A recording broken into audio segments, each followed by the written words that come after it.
Welcome back, ladies and gentlemen. Welcome back to Solutions Watch, that weekly series where week in and week out we examine the ways that you can change your life for the better and change the world in the process. And we have such a world-changing idea in store for you today. But in order to get there, we're going to have to cast our minds back to a gloomy incident that took place on a chill spring evening in New York in March of 1964. Specifically March 13th of 1964, when a 28-year-old bartender named Kitty Genovese was returning from a late-night shift and was brutally stabbed outside of her apartment in Queens. Now, the story of that incident, as reported by the New York Times, became a national news story and provoked much outrage and soul-searching among the American population at the time, not because a murder had taken place in New York, but specifically because of the witnesses' reaction to that murder. As reported by the Times, for more than half an hour, 38 respectable, law-abiding citizens in Queens watched a killer stalk and stab a woman in 3 separate attacks in Kew Gardens. Twice, the sound of their voices and the sudden glow of their bedroom lights interrupted him and frightened him off. Each time he returned, sought her out, and stabbed her again. Not one person telephoned the police during the assault. One witness called after the woman was dead. That was 2 weeks ago today. But Assistant Chief Inspector Frederick M. Lusson, in charge of the borough's detectives and a veteran of 25 years of homicide investigations, is still shocked. He can give a matter-of-fact recitation of many murders, but the Kew Gardens slaying baffles him, not because it is a murder, but because the good people failed to call the police. A harrowing story. There's just one problem with that story. It was fake news from top to bottom.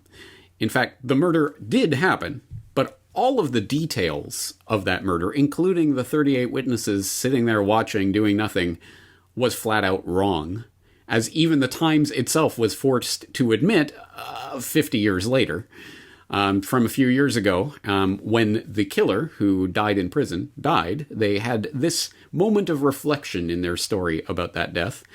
While there was no question that the attack occurred, and that some neighbors ignored cries for help, the portrayal of 38 witnesses as fully aware and unresponsive was erroneous. The article grossly exaggerated the number of witnesses and what they had perceived. None saw the attack in its entirety. Only a few had glimpsed parts of it or recognized the cries for help. Many thought they had heard lovers or drunks quarreling. There were 2 attacks, not 3, and afterward, 2 people did call the police. A 70-year-old woman even ventured out and cradled the dying victim in her arms until they arrived. Miss Genovese died on the way to a hospital. So the account of the 38 witnesses cold-heartedly ignoring the cries for help of this woman that they watched getting stabbed to death was not exactly true. And all of the soul-searching that very dramatic story prompted may have been misplaced, but it did lead to an interesting development in the field of psychology, where in search for a solution of how such an event could take place, the idea of the bystander effect first began to be theorized. So, the bystander effect, long story short, is very commonly understood and talked about to this very day. Just taking a short synopsis from Why Not? Psychology Today. The bystander effect occurs when the presence of others discourages an individual from intervening in an emergency situation against a bully or during an assault or other crime. The greater the number of bystanders, the less likely it is for any one of them to provide help to a person in distress. People are more likely to take action in a crisis when there are few or no other witnesses present. So it's counterintuitive, perhaps. You would think in a crowded space with a lot of people around to help, you would be more likely to actually receive help from someone. But that isn't necessarily the case, and although the bystander effect was used originally to explain this bizarre actions surrounding the murder of Kitty Genovese, and although that was based on a fake news story, the bystander effect turned out to be real. at least to some extent, with a lot of qualifications, and half a century of research has taken place in various experiments through various permutations, looking at various different degrees of variables and things that can be changed in these situations and what they might tell us about this effect, etc., etc. And oh, by the way, in fact, CCTV footage of actual real-life emergency situations note that it is, in fact, the norm for intervention to take place in real-life conflicts. So there's a lot of caveats and things to be added, and I'm not going to attempt to summarize half a century of research in a few glib sentences. But the long story short is that there is a bystander effect that is real and is measurable. We decided to try to create a relatively ambiguous situation in which we could see how people responded. We thought that one kind of thing that comes up that's often hard to tell whether it's a real emergency or not has to do with fire.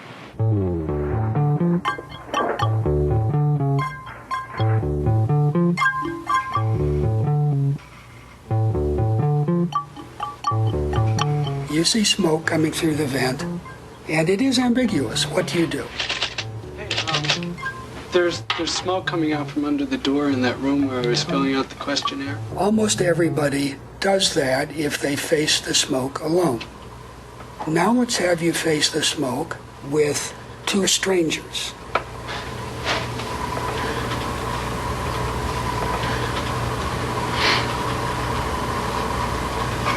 One person can be seen glancing at the other.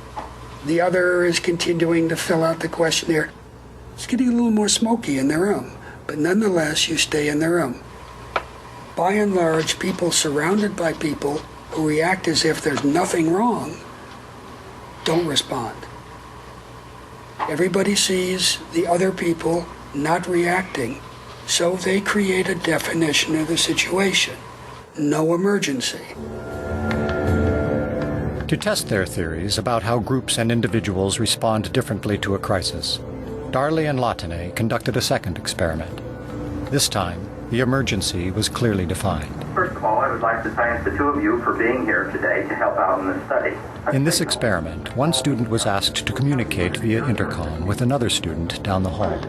If somebody, give me a little help here, because I'm having a problem. I've got one of these things coming on. What sounded like a real seizure in the subject's headphones was just a tape recording of an actor playing a role for the experiment. If somebody would give me a little help, hello? Could somebody help? If you knew there was nobody else but you to help, you got up, you opened the door of your room, and you headed off to find the person. On the other hand, if there were 3 or 4 other people present who you heard, I would like to thank the three of you for being here today to help us with this study. We are interested in learning. You are much less likely to respond yourself. Somebody give me a little help here. I'm having a real problem right now. Help me out. The responsibility any individual feels for helping is diffused when there are other people who could also help.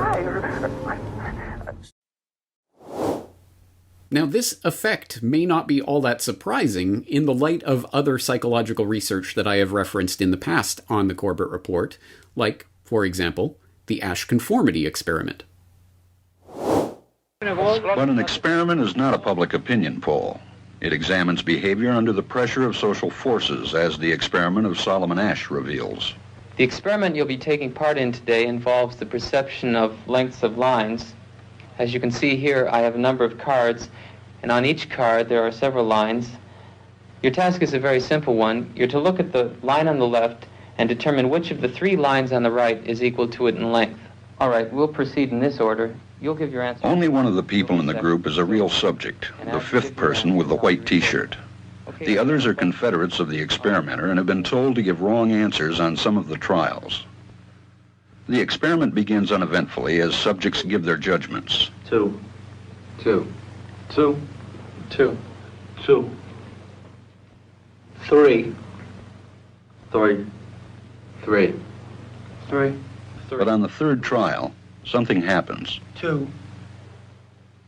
2. 2.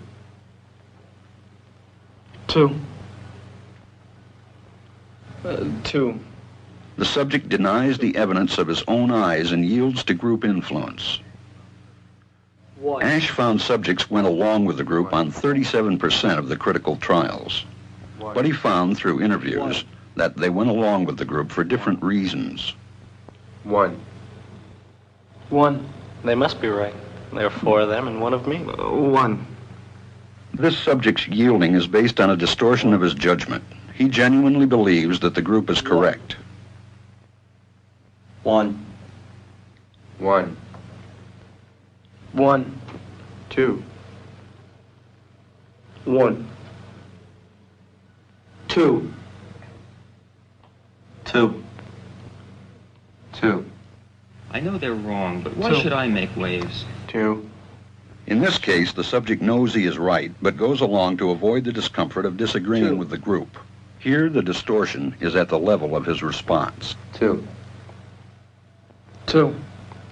2. Or the Milgram experiment. In 1961, psychologist Stanley Milgram conducted a now famous experiment into the public's propensity to obey perceived authority figures. In the experiment, ordinary men and women were tricked into administering what they believed to be painful and even fatal electric shocks to complete strangers on the pretense that they were helping a scientist conducting research into memory and learning. We wanted to find out just what effect different people have on each other as teachers and learners, and also what effect punishment will have on learning in this situation. But that memory research was just a cover story. In fact, both the scientist and the strangers were actors. The only one not in on the sham was the one delivering the shocks. The real experiment was designed to see how far those ordinary men and women would go in inflicting torture on others when commanded by a perceived authority figure. Incorrect. You'll now get a shock of 75 volts. Oh. Soft hair. He kind of did some yelling in there. Continue, please. The study is famous in the annals of psychology because the results were so completely unexpected.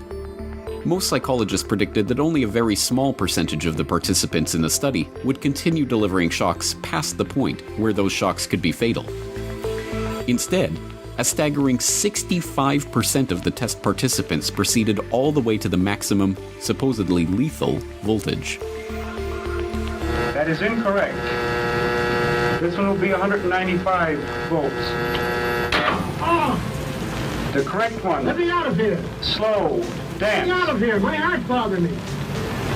Let me out of here. You have no right to keep me here. Let me out. Let me out of here. Let me out. Continue, please. Let me out of here. My heart's bothering me. Go on. Let me out. Let's repeat that. 65% of participants, ordinary men and women who thought that they were volunteering for a simple experiment about memory and learning, were willing to deliver what they sincerely believed to be potentially fatal doses of electricity to random strangers simply because an authority figure assured them that it was necessary to continue with the experiment. The next phrase is fast. Let me out. Let me out. Let me out of here. Bird, car, train, plane.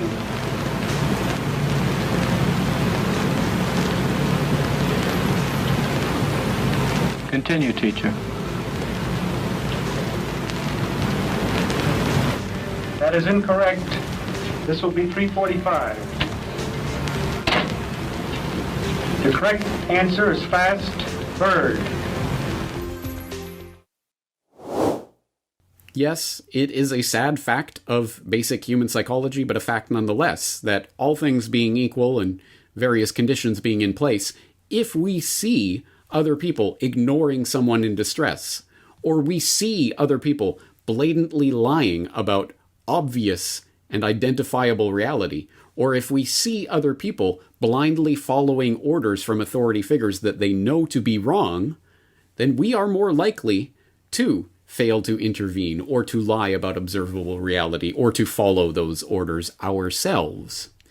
Now, this is pretty dark stuff for a Solutions Watch episode, isn't it? Well, let's turn things around then, because there is an interesting corollary, or corollary, if you happen to be of the American persuasion, to this observation, namely that if we see someone reaching out to intervene and help someone in distress, or if we see someone standing up and boldly speaking the truth about self-evident reality, or if we see someone questioning authority and not doing what they're told when they know it to be wrong, we are less likely to do that thing ourselves. We are more likely to follow the example of the person who is standing up. Even if it is a single individual in a crowd, as long as one person is standing up and doing that thing, we are more likely to follow in that example. Now, this holds true in all of the various experiments we've talked about today. It holds true, for example, with the bystander effect.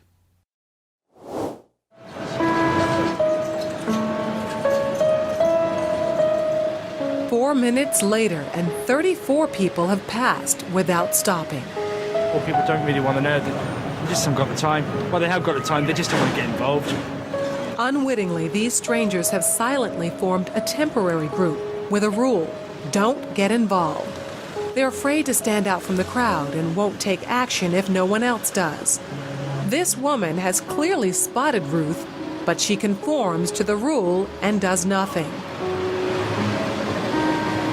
Watch what happens, though, when someone else helps. You all right? You all right? Yes, thank you. Sure, you look a bit flicky, you know what I mean? She suddenly finds herself in a different group with a new rule: to help. You want to sit up? She don't look well, does she? You all right? Yeah. What's wrong? First I thought she was dead. Then I sort of checked to see if she was breathing or not. And I looked around and I couldn't believe that no one had noticed her, because there was a bloke sat there just absorbed in reading a newspaper. It holds true in the Asch conformity experiment. In the previous experiment, the naive subject stood alone against the group. In this variation, Asch gave the naive subject a partner, here seated in the third position, who also gives the correct response. 1. 2. 1. 2. With a partner, yielding drops to only 5% of the critical trials compared to 37% without a partner. Although subjects report warmth and good feeling toward the partner, they typically deny that he played a role in their own independence. The partnership variation shows that much of the power of the group came not merely from its numbers, but from the unanimity of its opposition. When that unanimity is punctured, the group's power is greatly reduced. And, as I've pointed out before, it also holds true in the Milgram experiment. Yet, and here we get to the real lesson of the Milgram experiment, if the teacher saw other teachers disobey the psychologist and refuse to deliver the shocks, they would disobey too. Now, I said he tested 1,000 subjects. In any one study, it's only 50 or 60. Let's look at the other 16 studies. In each study, he varies one aspect of the social situation. We call that experimental variations. So in study 16, the percentage of people going to 450 volts is 91%. 9 out of 10 people go all the way. Why? In study 16, you come in and they say, we're running a little late. Why don't you sit and wait till the other person finishes? And you see a Confederate looking like you go all the way to the end. In study number 5, only 10% go all the way. In study 5, you come in and you see people like you rebel. That says we are powerful social models for other people. If you model evil behavior, it's going to spread to others. If you model good behavior, caring behavior, compassionate behavior, it's going to spread in a positive way. This is the surprising conclusion that has been scrubbed from most accounts of the Milgram experiment. Disobedience, once modeled, becomes an option in the mind of the public. This is useful. This is important. This is empowering stuff. We can flip people's tendency to go along with the crowd, go along to get along, on its head by simply modeling for them what at least some percentage of them already know. And this is a point that I often make, that there are more people out there that agree with you or know that something is wrong than you believe, because everyone is under the mass hypnosis put out through the mainstream media that everyone is going along with this agenda and you're a fringe wingnut and you're all alone and no one else believes any of this. So we self-censor. We look around and we see, well, no one's kicking up a fuss. Well, I'll go along with it. And it's not a conscious decision that people are making. It is simply a fact of human psychology. Most people, most of the time, all things being equal, will go along with the group, even when they know it to be wrong.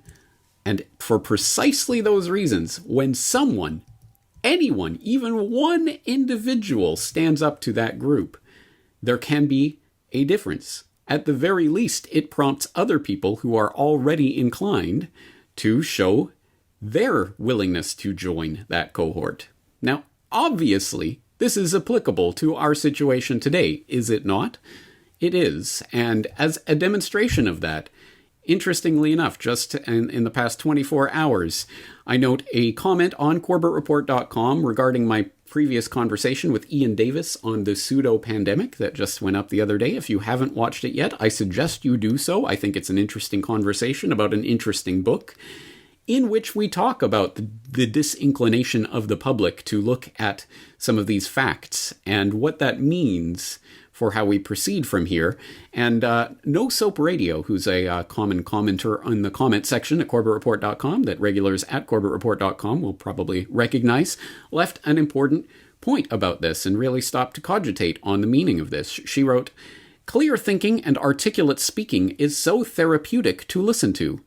Disinclination to recognize hard facts.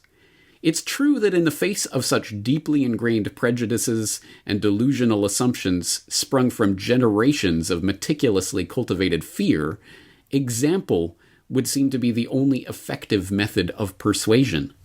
Giving the example of something better. For the moment, I need to continue concentrating on closing that gap between awareness and action, as this is perhaps the only thing I can do to keep my first two children from yielding to the pressure of getting the poison injection, and, more challenging still, dissuading my third from getting any boosters, despite pressure from, and the bad example provided by, his father. Man's behavior is not dictated by logic, but perhaps more by imitation. Giving the example would seem to be the best hope for humanity." I think so. And I think that is very much along the lines of what this research shows to be the case, and what I think we all know to be true. That when you stand up and speak the truth and take action and show people how to act, or a better way to act, there will be people who will join you in that action, assuming that it really does correspond to observable, objective reality. You've heard it before.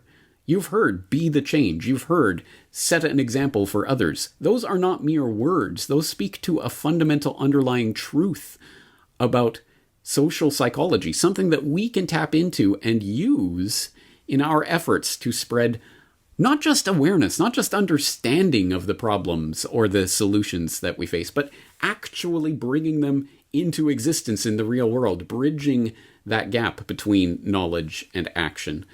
So I think this is about emboldening those people who are out there, who do agree with you, more so than you might even suspect, maybe living with you right under your own nose. I've had feedback on that front recently from people saying, the good thing about all of this is that I'm really finding out there are people in my community I never would have guessed are on my side, and who are on my side. It's very interesting to see. Yes, and you are starting to find out, because when you speak out and when you are not shy about what you believe or about doing what you know to be right, you will find other people on your side. You have to provide the social proof to show them that it is okay to think, say, or do things differently, and they will come along with that. So there are some practical things that we could address here in how to do that. And I think one thing to note is the more specific you are in the example that you are setting and the things that you think would make a better approach to the problems, whatever that is, in whatever space or whatever realm of this problem you're approaching. And there are many, many, many back episodes of Solutions Watch Now that you could draw on. For example, just last week we were talking about RICO rings and things like that. If you think the RICO ring is the example, yeah, you can proselytize for it. You can tell people about it. You can talk till you're blue in the face. You can try to talk up the wonders of it. But by actually doing it, participating in it, and then showing and modeling the results of this, look, I met all these people, we're doing this great thing, I've got all this food, it's wonderful. That is the more persuasive method of presenting an idea to people. And similarly, in specific situations, even talking again about the bystander effect and trying to get help in a crisis situation, the most effective way is to be very particular and to hone in on certain people and giving them specific things that they can do to help, rather than just saying, help me. You hone in on particular people and you tell them what you need them to do, and you will be more likely to actually elicit help in that situation, something that, again, has been talked about time and time again in the scientific literature. We can take this, for example, from an interesting book called Influence, Science and Practice, available, of course, for free on archive.org, which has an entire chapter on social proof that does talk about the Kitty Genovese incident and the bystander effect and other such things, and has a section specifically on how to actually elicit real help in a real crisis. It says, many are called, but only one should be chosen. Based on the research findings we have seen, my advice would be to isolate one individual from the crowd, stare, speak, and point directly at that person and no one else. You, sir, in the blue jacket, I need help. Call an ambulance. With that one utterance, you would dispel all the uncertainties that might prevent or delay help. With that one statement, you will have put the man in the blue jacket in the role of rescuer. He should now understand that emergency aid is needed. He should understand that he, not someone else, is responsible for providing the aid. And finally, he should understand exactly how to provide it. All the scientific evidence indicates that the results should be quick, effective assistance. In general, then, your best strategy when in need of emergency help is to reduce the uncertainties of those around you concerning your condition and their responsibilities.